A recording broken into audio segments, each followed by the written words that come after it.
So you're telling me that South Quincy, you can't confuse South with West Quincy. Correct. South Quincy and West Quincy are very definite neighborhoods. There's an overlap. They have certain things in common. They both have ties to the granite industry. And you could sort of get into long arguments with a bunch of people over where you draw the line, but I think South Quincy is one place and West Quincy is another. What are the highlights of South Quincy that people should know about? Well, South Quincy, actually, we tend to think of it as something out of the last 100 years or so, but obviously it goes way back. I mean, South Quincy is the actual original home for the Adams. Well, not the original, but the home for the Adams, John and Abigail Adams, there at the corner of Franklin and Independence. It would include Penn's Hill, where Abigail goes to watch or see the smoke from the fires of Bunker Hill with the 7-year-old John Quincy by her side. So, South Quincy goes way back. It's probably different from the northern part of the city in that it was always smaller units. Even in the times when it was farms, like in the Adams time, they were the smaller units. They weren't the big estates that you saw in the north, and that sort of set the tone for the neighborhood, I think.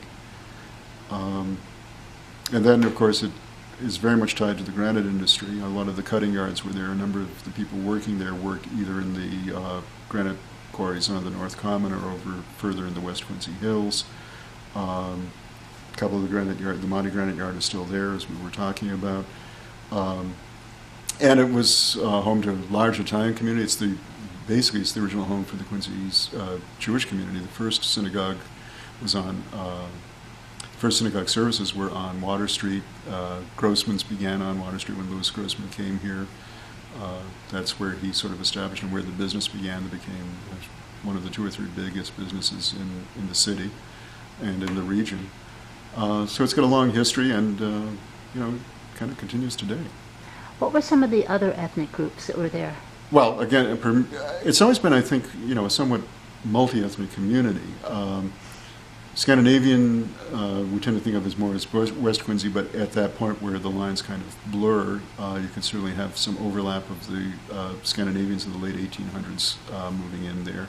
Very early on, because they worked in the granite industry, although you don't think of it as an Irish neighborhood, it was probably in the earliest stages a neighborhood that had more than its fair share of Irish immigrants too, because it also would have been a working person's neighborhood.